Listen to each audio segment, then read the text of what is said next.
Vamos estudar agora a anatomia microcirúrgica dos ventrículos cerebrais. Nós vamos dividir essa sessão em 3 partes.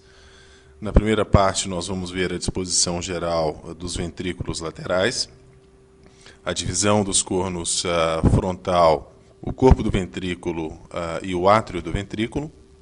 Numa segunda sessão, nós vamos ver o corno temporal do ventrículo e algumas utilidades clínicas do conhecimento da disposição do sistema ventricular. E numa terceira sessão nós vamos ver uma abordagem transcoroideia, desde o corpo do ventrículo até o terceiro ventrículo. O que nós comumente encontramos em atlas de anatomia são simplesmente cortes sagitais, como este, ou cortes coronais simples do sistema ventricular. Mas para o neurocirurgião isso não é o suficiente, porque nós temos que planejar abordagens cirúrgicas que vão desde a superfície do cérebro, nós devemos fazer uma craniotomia bem centrada e acessos cirúrgicos que atinjam o sistema ventricular. Só para aproveitar este slide, nós estamos vendo o corpo caloso em um formato de C invertido, com suas diferentes partes, o rosto do corpo caloso, o joelho do corpo caloso, o corpo do corpo caloso, o esplênio do corpo caloso, e foi inserido um pequeno arame no forame de Monro, e nós já podemos ver que o forame interventricular de Monro, ele tem como seu teto o fórnix, como parede anterior o fórnix, como parede inferior o fórnix, e como parede posterior os núcleos anteriores do tálamo. Nós podemos ver ainda que desde o forame de Monro até o aqueduto cerebral, nós temos um sulco de direção antero-posterior e súpero-inferior, que é o sulco hipotalâmico, que divide o que é tálamo situado acima dele, do que é hipotálamo situado abaixo dele. E logo acima da parte média do sulco hipotalâmico, nós vemos a aderência intertalâmica ou massa intermédia.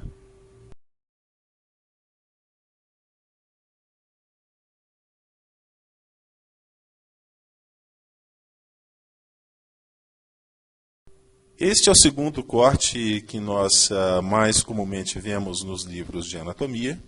E, na maior parte das vezes, as ilustrações dos livros de neurocirurgia se restringem a ilustrações como essa. Um simples corte axial do encéfalo, demonstrando as cavidades ventriculares. Mas o que nos interessa saber é como chegar de forma segura ao sistema ventricular, retirar lesões do sistema ventricular. E para isso nós devemos saber corretamente as divisões do sistema ventricular e os componentes, as estruturas anatômicas que fazem parte do assoalho, da parede lateral, da parede medial e do teto de cada uma das partes do sistema ventricular.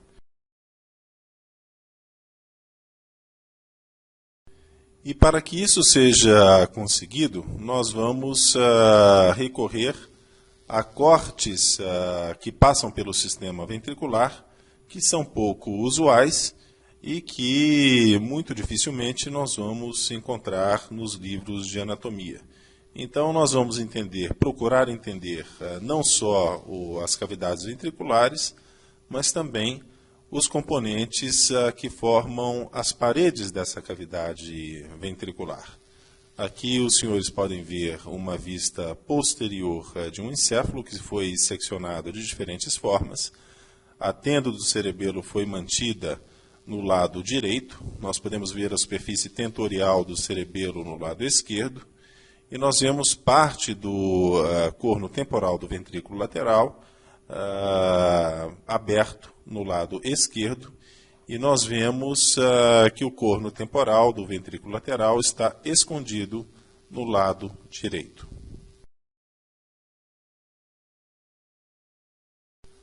O que nos interessa na neurocirurgia é saber de que forma nós vamos planejar uma craniotomia e de que forma nós vamos explorar fissuras ou realizar corticectomias de modo a acessar o sistema ventricular de forma precisa e adequada, assim como de forma segura para o paciente.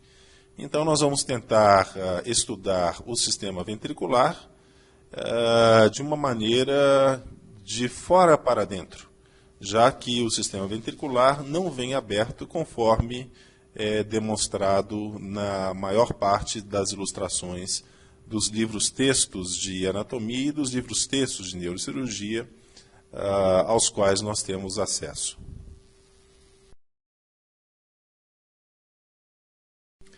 Uma vez retirada a calota craniana óssea, nós vamos ter o cérebro, e neste ponto nós já estamos familiarizados com a maior parte da anatomia que compõe a superfície lateral do cérebro. Nós já sabemos de algumas variações e de algumas constâncias nos padrões tanto giral quanto no padrão sulcal da superfície lateral do cérebro. E nós podemos imaginar, vendo esse hemisfério esquerdo em perfil, nós podemos imaginar aproximadamente onde se encontra a ínsula. A ínsula é também chamado de quinto lobo cerebral e fica escondido, recoberto pelos lábios da fissura silviana, por meio dos opérculos fronto-parietal superiormente e pelo opérculo temporal inferiormente. E nós sabemos ainda que o sistema ventricular, de uma certa forma, circunda a ínsula.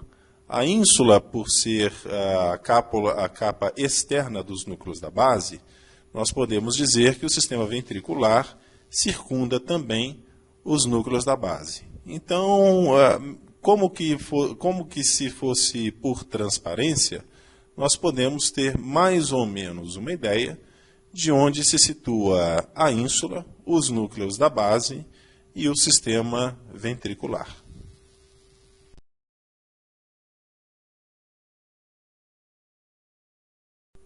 Aqui então foram retirados os opérculos frontoparietal, foi retirado o opérculo temporal e nós estamos vendo a ínsula, cuja anatomia já foi mencionada anteriormente.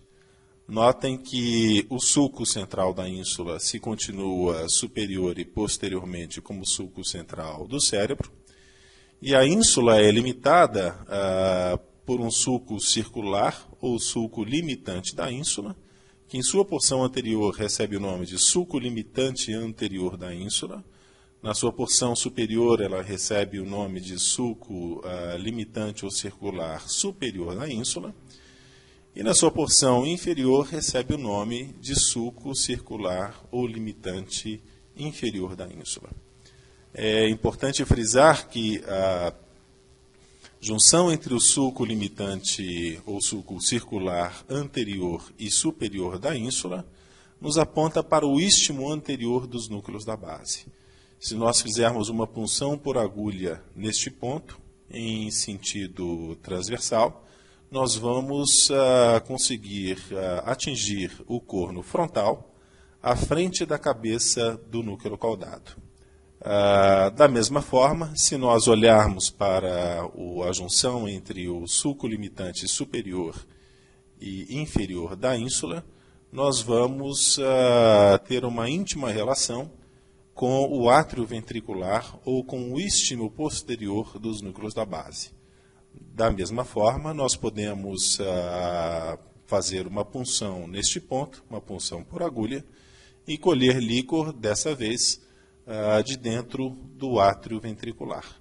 Então, nós sabemos que, ao abrirmos estes diferentes sulcos que circundam a ínsula, nós vamos ter acesso à maior parte dos componentes dos ventrículos laterais.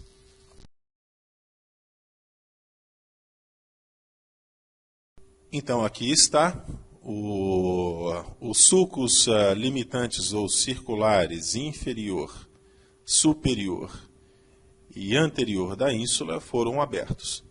E notem o istmo anterior da ínsula, e nós podemos fazer uma punção no ponto de encontro entre o sulco limitante anterior e superior da ínsula, e nós vamos cair à frente da cabeça do núcleo caudado. Existe uma outra relação entre o primeiro giro curto da ínsula e a cabeça do núcleo caudado. Então, portanto, nós poderíamos teoricamente fazer uma biópsia de cabeça do caudado ao puncionarmos o primeiro giro curto da ínsula.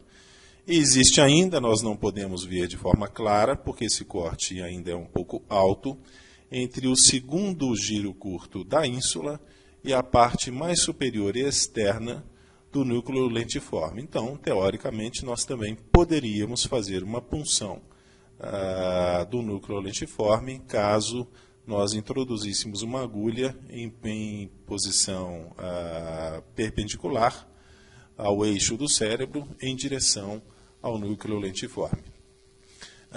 O sulco central foi deixado em loco, e nós vemos à frente dele, obviamente, o giro pré-central. Posteriormente a ele, nós vemos giro pós-central. Nós vemos a continuação do sulco central do cérebro com o sulco central da ínsula. E nós vemos que a área motora primária e a área somestésica primária se relacionam basicamente com a porção mais posterior dos núcleos da base e da ínsula. Na porção média do sulco limitante inferior da ínsula, nós vamos encontrar a transição entre o corno temporal do ventrículo lateral e o átrio do ventrículo lateral, e aqui nós vemos o bulbo ou glomos do plexo coroide, que se protrui em direção à cavidade atrial do sistema ventricular.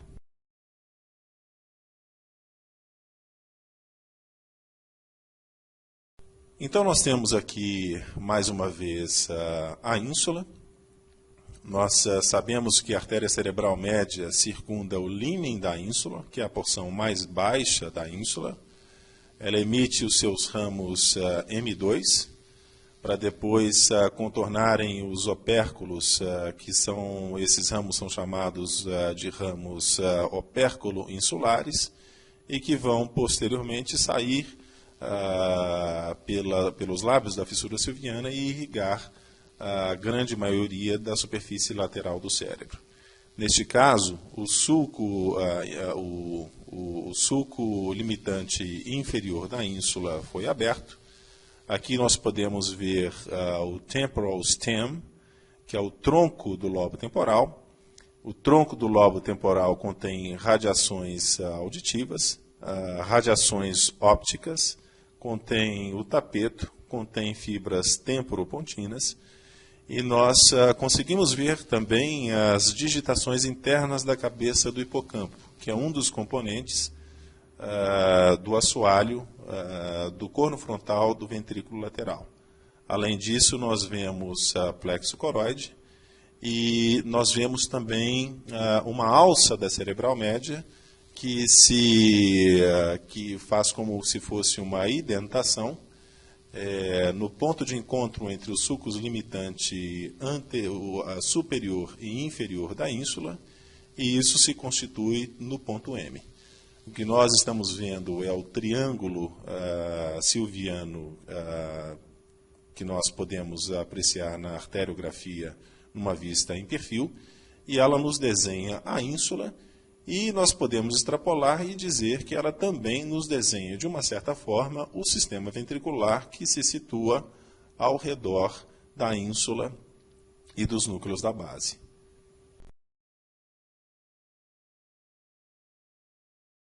Aqui nós vemos um encéfalo com dois cortes, um corte no lado esquerdo e um outro do lado direito.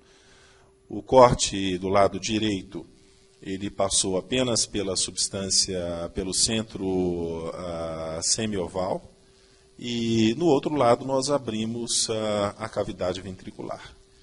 E nós vemos três dos componentes que formam a cavidade do sistema ventricular supratentorial. Nós vemos o corno frontal, nós vemos o corpo do ventrículo e nós vemos o átrio ventricular.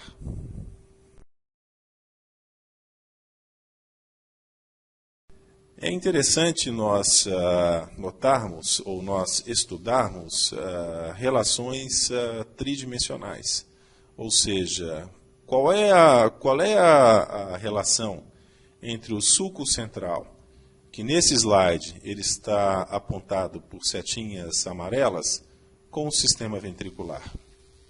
Os senhores notem no lado direito e no lado esquerdo também, que o sulco central ele está demarcado por setinhas amarelas. À frente dele nós temos o giro pré-central mais espesso e atrás nós temos o giro pós-central um pouco menos espesso. E nós conseguimos ver que o sulco central ele se relaciona muito mais com a porção posterior do corpo do ventrículo lateral do que com outras partes. Foi assinalado também, através de uma setinha verde, um sulco de direção oblíqua, aproximadamente vertical, e que divide o sulco, divide o lobo parietal superior do lóbulo parietal inferior, que é o denominado sulco intraparietal. O sulco intraparietal, principalmente no lado direito, pode ser uma excelente via de acesso a lesões que afloram no interior do átrio ventricular. E o átrio ventricular é uma porção da cavidade do sistema ventricular que se situa muito mais lateralizada do que o corno frontal e do que o corpo do ventrículo lateral.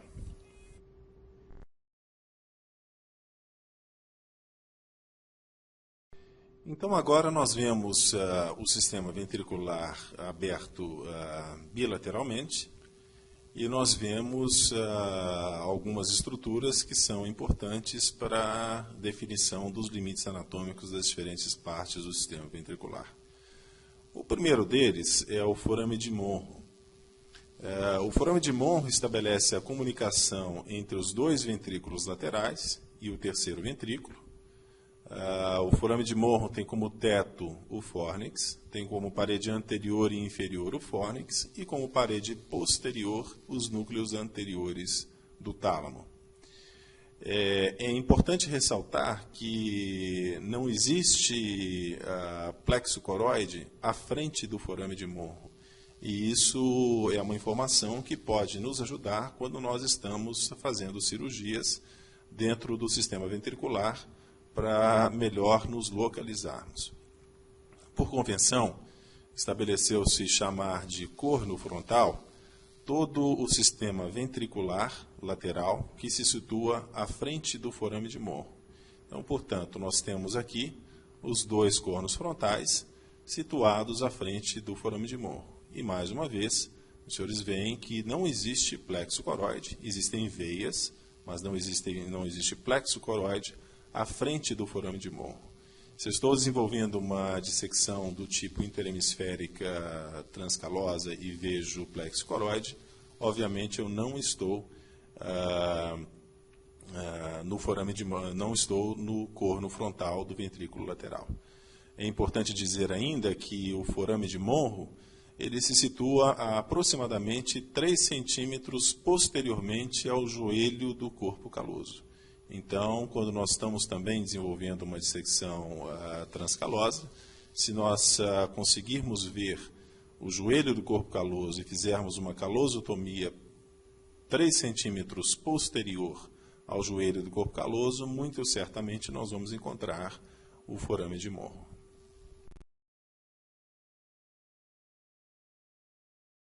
Resta agora nós tentarmos especificar quais são os componentes que fazem parte das paredes que compõem o corno frontal do ventrículo lateral. Neste espécime anatômico, o lado esquerdo, o sistema ventricular do lado esquerdo foi aberto e o sistema ventricular do lado direito não está aberto, para que fique evidente o que é o teto do corno frontal do ventrículo lateral. Nós vemos duas artérias correndo por sobre o corpo caloso e de direção antero-posterior. Obviamente, essas são as duas artérias pericalosas. Nós conseguimos ver ainda a porção mais anterior do giro do cíngulo e, muito possivelmente, as artérias, uma das artérias caloso-marginais. Então, por meio dessa figura, fica bastante evidente que o teto do corno frontal, assim como o teto do corpo do ventrículo lateral, são constituídos basicamente por corpo caloso. A parede lateral do corno frontal do ventrículo, que se situa à frente do forame interventricular, é constituído pela cabeça do núcleo caudado.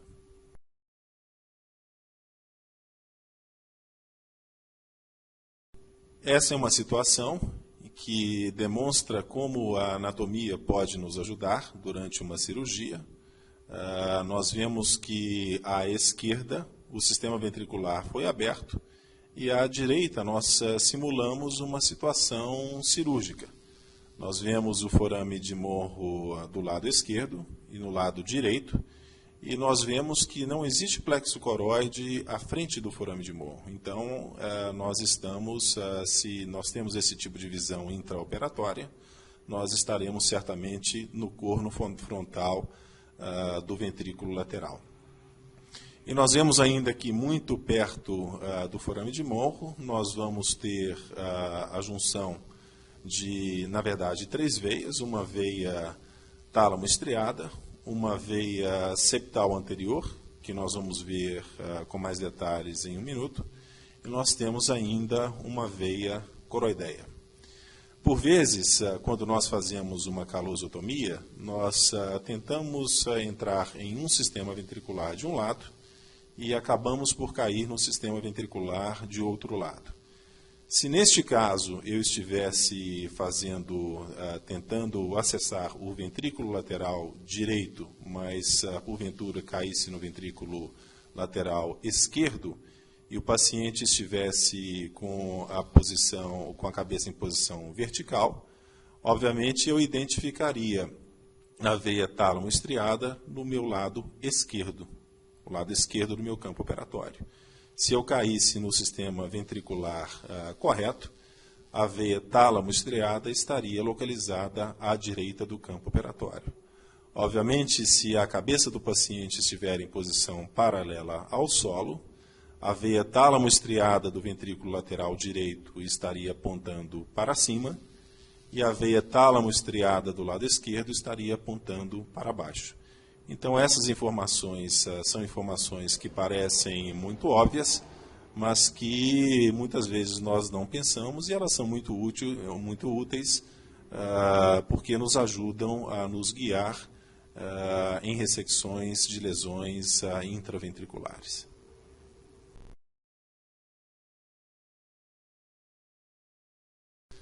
Essa é uma secção coronal que passa pelo lobo frontal e passa ainda pelo corno frontal do ventrículo lateral.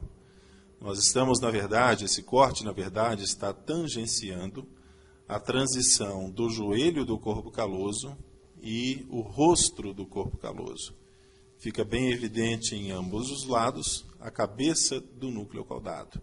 Então, essa figura nos serve para demonstrar que o corpo caloso ele é teto do corno frontal do ventrículo lateral, ele é a parede anterior do corno frontal do ventrículo lateral, através de seu joelho, e o rostro do corpo caloso é o assoalho do corno frontal do ventrículo lateral. E vejam que a cabeça do núcleo caudado em ambos os lados é a parede lateral dos cornos frontais dos ventrículos laterais. Este é um corte um pouco mais obliquado, onde nós fizemos uma secção um pouco mais posterior no lado direito. E isso serve para ilustrar que o corpo caloso realmente faz parte, ele é teto do corno frontal do ventrículo lateral.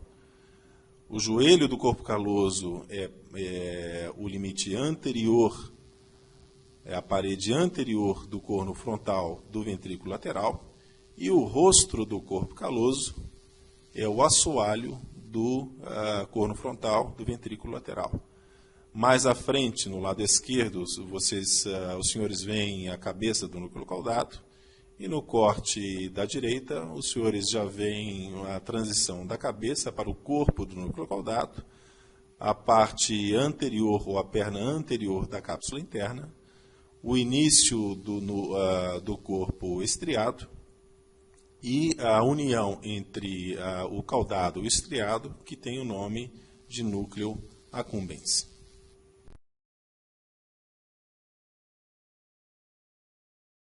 Essa é uma vista em perfil. Nós estamos vendo o sistema ventricular contralateral. Nós estamos vendo a transição mesencéfalo-diencefálica no lado esquerdo. Nós estamos vendo a cabeça do hipocampo do lado esquerdo. Nós vemos o nervo óptico e a artéria carótida, assim como o nervo óculomotor no lado esquerdo. E nós vemos que o septo pelúcido foi removido.